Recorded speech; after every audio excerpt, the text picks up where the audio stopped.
what are the most common causes of snoring?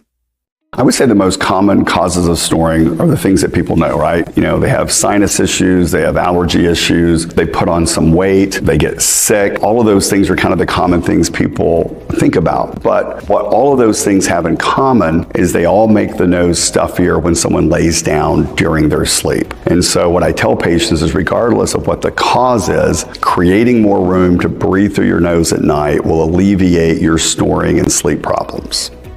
Sinusitis. We know how to treat it.